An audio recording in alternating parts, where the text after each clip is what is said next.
They have up there a hologram exhibition.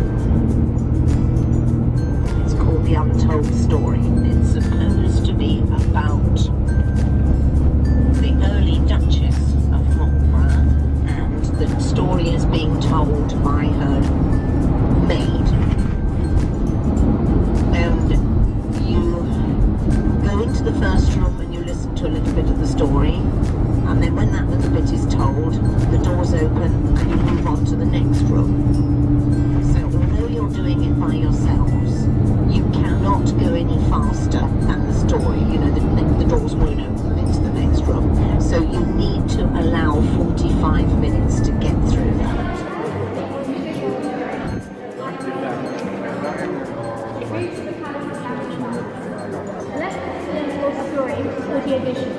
The stories about the people who lived and worked here, all done by moving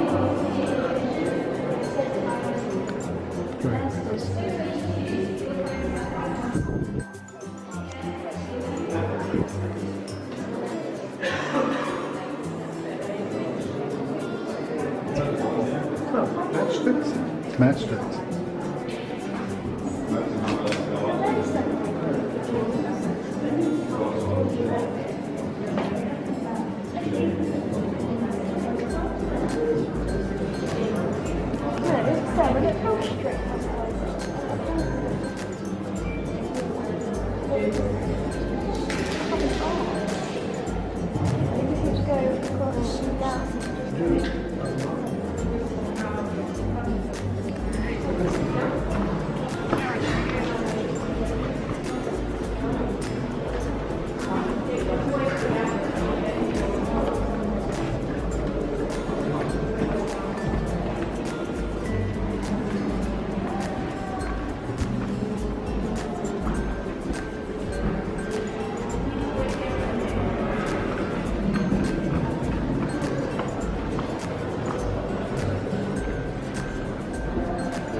Passing heavy, madam. What's that in the carving? Heavy, your grace. It is extremely heavy. What think you of it this time? I am not looking at the carving, Mr. Gibbons. You're not looking at the... I am looking at your account. Something has just come to my attention. But, your grace! Poor Mr. Gibbons. I cannot but feel some sympathy for him. It is said he carves flowers in wood so fine they tremble when a coach passes by. His genius in wood and stone is such that it is revered by all. Sir Christopher Wren, King William himself. Indeed, he is called Rinling Gibbons, the King's carver. And now he has met Sarah, Duchess of Marlborough. She is of flintier stuff than his chisel is used to. This I will not dare say if her grace could hear me. She had Mr. Gibbons clamber about that scaffold like a monkey in an Afric forest. Nothing pleased her until she'd seen it 10 or 20 times, and each time he must needs climb aloft to show its true appearance. And once and again she had him work till owlnight or later. Pray tell me, Mr. Gibbons, what is this item? Stone, 55 guineas. Why, madam, it is stone. Stone, madam, such as I have been holding aloft here for a quarter of an hour or more. And as for the man who conceived the whole palace, Sir John Vanbrugh. Why, I thought upon occasion Sarah, Grace, came close to box his ears. Not a stone or a door case but she would quibble upon it, and when it came to settle the account she would pick him up over a ha'porth of sand. And came this stone from the same quarry at Tainton as before? Aye, madam. Then why is the cost more? Madam, because the stone is more. I shall descend, madam, and explain the account. No, stay where you are. I have not yet seen the carving. To tell you the truth, my mistress... Oh, I am Ridley, by the by. Grace Ridley, lady's maid to Sarah, Duchess of Marlborough. My mistress, as I say, would rather have none of it. Of Blenheim House, I mean. Or Palace, as it is now. Farnborough's Blenheim, at any rate. I am glad she did not get her way in opposition to the palace. There will be no other such house as Blenheim in the whole land, nor, I dare venture, in the world. And this is just as it should be, for it is a fitting tribute to His Grace. Such a man, such a figure. A military figure, I mean. He had a... Madam, 'tis no use. I needs must speak with you over your modus operandi. He thinks 'tis politic we should leave.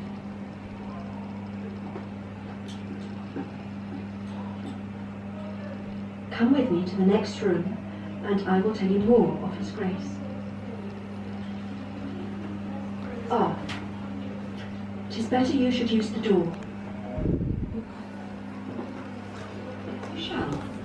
And more than he would have you know, I surmise. We have left the year 1710, and we have gone backward more than 30 years. It is the year 1673, and we are no longer at Blenheim House, but in a bedchamber at Hampton Court Palace. In the bed lies Barbara Villiers, Duchess of Cleveland and Mistress of the King, King Charles II. What should this stand for? In the wardrobe, having recently quit the bed, is young Sir John Churchill, the future first Duke of Marlborough. Madam! Madam! Are you alone? At the door is the King, I think you are not, madam. who at any moment is about to burst into the room. And what will happen then, think you? But of course, I toy with you. You know already that Sir John will become the first Duke. He will also become one of England's greatest military commanders. And in 1704, he will see his greatest victory at the Battle of Blenheim. And 'tis for this that Queen Anne will reward him with the gift of a magnificent palace. Blenheim Palace. So, what did happen when King Charles opened that door? Well, he straightway found John in the wardrobe and damned him for a rogue. Yet, he neither cast him in gyves, nor even dismissed him from the court. He forgave him. I forgive you, he said, for you must needs earn your bread some way. His Majesty spoke true, for John's family lost its fortune in the Civil War. But in 1673, there came to court a new maid of honour, young Sarah Jennings. And Sir John's life changed forever. It might have been said he was bewitched, but she was no witch, though some were to call her that, and worse. Sir John Vanbrugh, for one, while he did not call her by the word witch, certainly called her by one that rhymed with it. Sarah also was enchanted, and it was not long before she came to love him deeply and forever. Queen Anne, too, had fallen under Sarah's spell. There was between them an exceptional ardour. This love brought good fortune to the Marlboroughs, until Anne and my mistress quarrelled. When Blenheim House was finished a building, John lived but 2 years in it. Then death undid this paragon. And what of the second Duke? There was no second Duke, for there was no male heir. The eldest daughter, Lady Henrietta, inherited the title as Duchess, so though the title survived, the name of Churchill was gone. But now let us sit time back on its throne and leave this anxious scene at Hampton Court. We know what will ensue when the King bursts through that door, but Barbara and John do not know. Madam, will you answer? Come, for their naughtiness, let us leave them on the horns of their dilemma. Disapproved of his wife, Elizabeth Trevor. Sarah wrote, "She has been bred in a very low way and don't know how to behave herself upon any occasion. As to the behaviour, that may mend, but they say she has very bad teeth, and they will be sure to grow worse." For all that, Henrietta died leaving no son. Charles Spencer inherited the title. But for Sarah, there was truly only one Duke of Marlborough. I have made so long a march this day that since the letters came this morning, I have not had one moment to myself but what I have employed in writing to you. Pray believe the truth of my soul, that whilst I have life, I am faithfully yours. Oh, my Lord, my Lord, you are the reason of it all. Whilst I have life, 20 years. 20 years you have left me alone.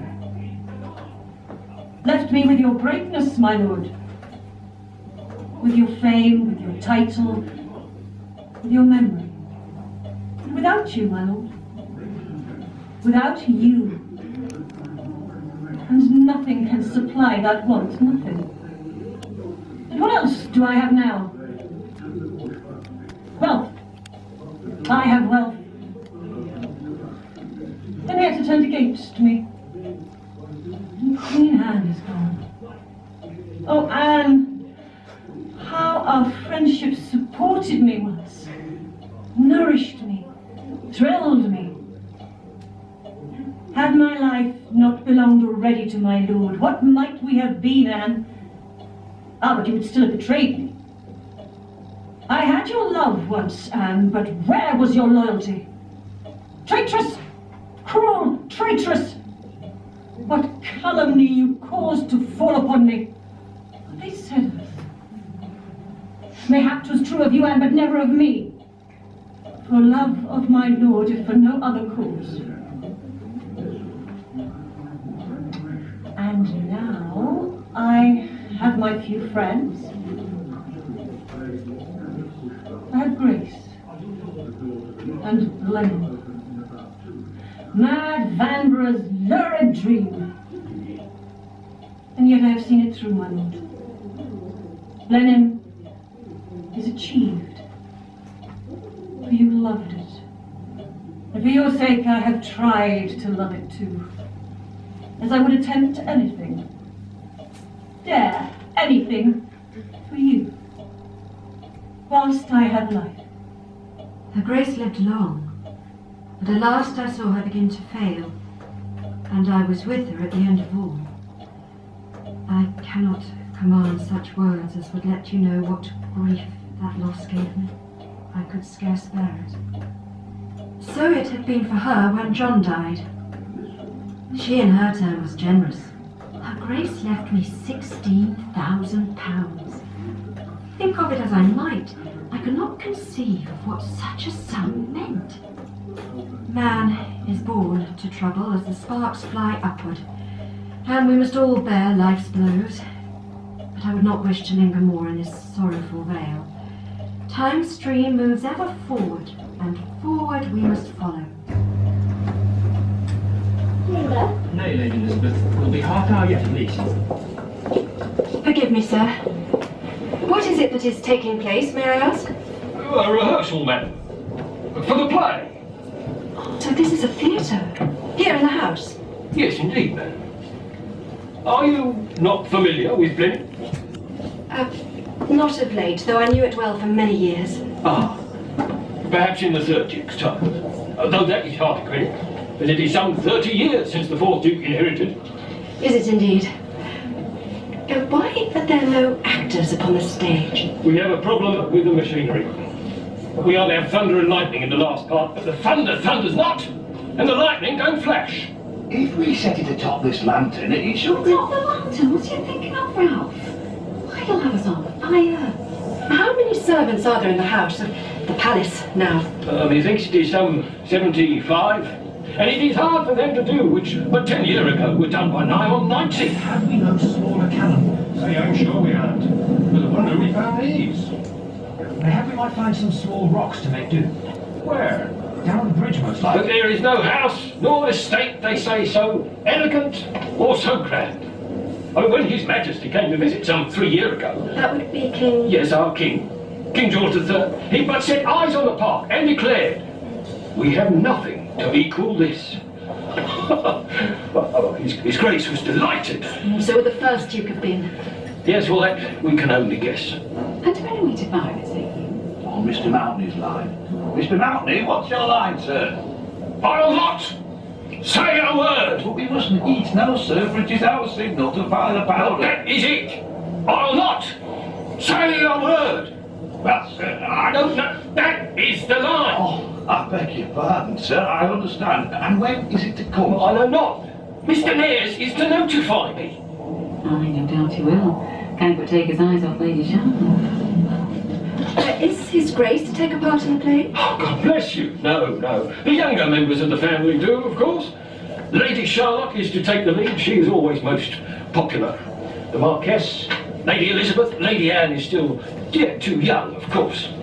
And then one or two people, perhaps from outside, like Mr. Edward Nares. And then we servants do what we may with the inconsiderable parts. But not the Duke or Duchess? No, never, no.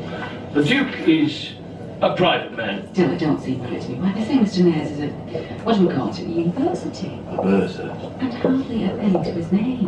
While Lady Charlotte is the daughter of one of the finest families in all Europe. Why, that'll do well. And it's Mr. Tibbet to you, young Jem Hitchens. Tibby, has the rehearsal ended already? Ah, Your Grace. No, I fear it's not yet begun. We have not yet the thunder and lightning ready. I should think we might postpone those acts of the Almighty, Tibby, and get the thing going. Mountney? Yes, Your Grace. Do you not think we might get the rehearsal done with and deal with the thunder later? Yes, Your Grace. I shall tell them we are about to begin. We are about to begin! Well, I'm sure that neither you nor I would wish to find ourselves on stage when the rehearsal begins. Let us move on to other times, and perhaps to quieter parts. Come with me.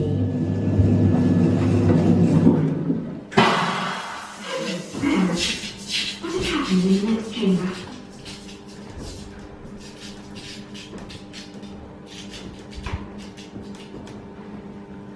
Oh, mercy! Is this now some incubus? No, ma'am. I am the Duke of Marlborough. Oh, but are you then the 8th Duke? Yes, indeed, madam. George Spencer Churchill, the 8th Duke of Marlborough. Spencer Churchill? Not Spencer alone. My great-grandfather, the 5th Duke, secured the right to restore the name Churchill. That is indeed gratifying. But these machines, Your Grace, this alchemy... Not alchemy, but science. And who might you be, madam? My name is Grace Ridley. What was that? My telephone, but I shall not answer it. Telephone? What manner of thing is that? It is a device to enable individuals to communicate with each other over long distances. That, for example, may be my housekeeper calling out, or it may be my wife. My own design, not another such arrangement in the land. It's an electrical device, as are many others here. And of course, I've installed electrical lighting in the palace, infinitely superior to gas. Electrical? If such things interest you, allow me to show you my phonograph. Not my own invention, I hasten to add, but that of Mr. Thomas Edison in America. I learned of it when I was visiting my current wife before we were married. America? Yes, and when I wish to communicate with Mr. Edison, I make a phonogram, and my secretary typewrites it. It may have occurred to you that you will be the joy not only of absent friends in a future generation, but also of the art of writing love phonographs with the pleasures of youth. I remain your most sincere. Typewrites? Yes. I perceive that you are perhaps not fully au fait with current technology, Grace. No, I confess I'm not. I feel I am too old. Nonsense. My own eyes, Grace, tell me that that cannot be the case. Well, if I... it is odd, Your Grace, that I see no pictures in these rooms. No, I sold them mostly. For 200 or so at any rate. But why, Your Grace? I fear my antecedents were somewhat profligate and funds were severely depleted. Besides, they do no good, do they? Merely hanging there. I had much better uses for the money. Your science? Exactly so. And my orchids. And when I was younger, there were other expenses. I believe I may surmise what they were. Yes. Well, if Edith Ailson's husband had not been quite so close to the Prince of Wales, I dare say. Oh, great heavens. Come, quickly. I'm resolved we must leave this room at once. It is not safe.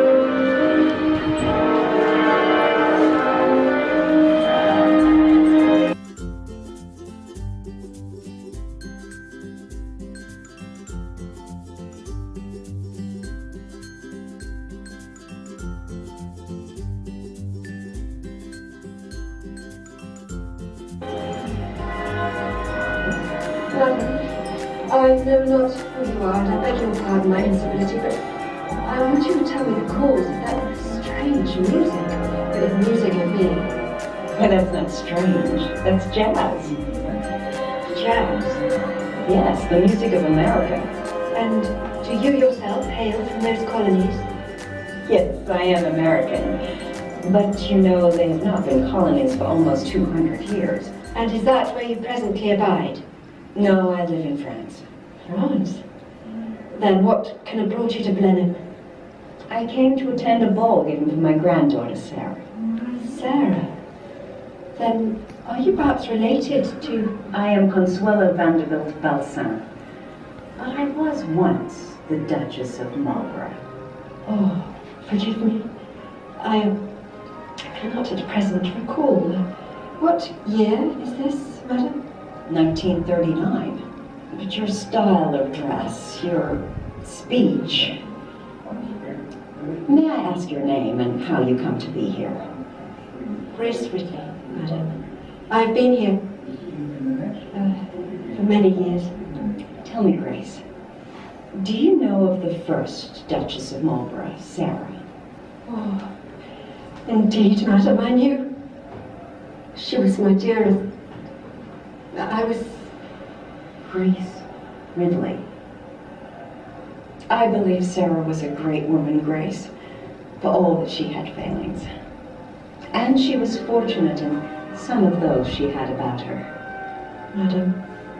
And now, Grace, there is a terrible war coming. And there is work I must do. Work, madam? Yes. I set up a sanatorium for children and a school. It was a pleasure to meet you. An odd pleasure. Goodbye, Grace.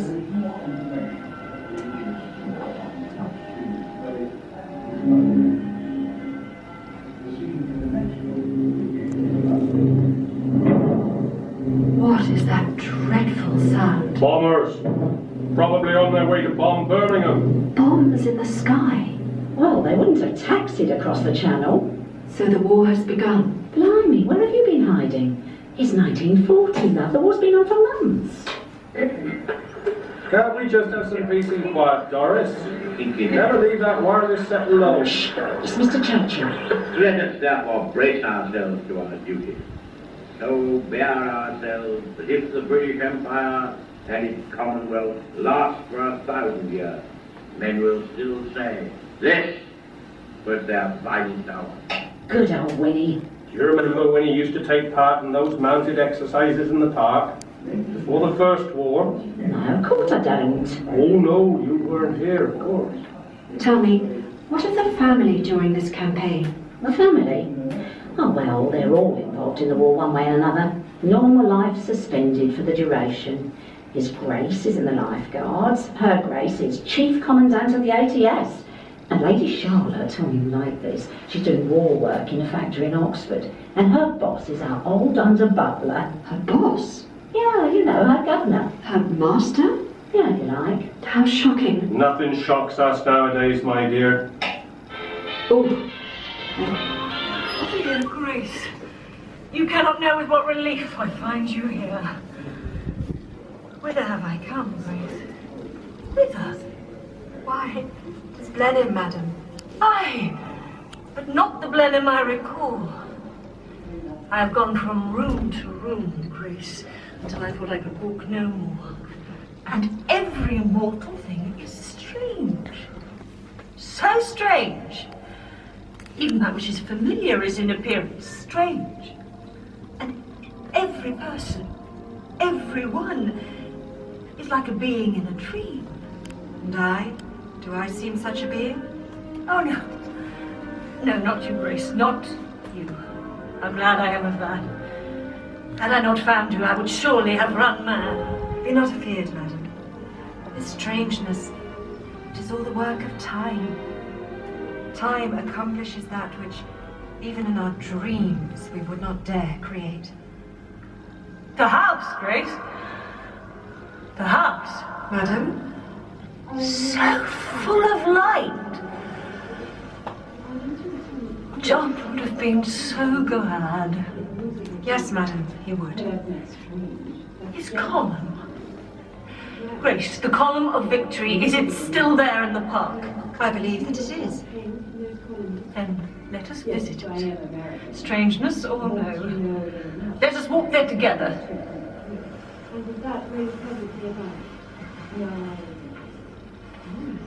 Madam, I had not thought ever to see you more. Nor I you, Grace. Nor I you.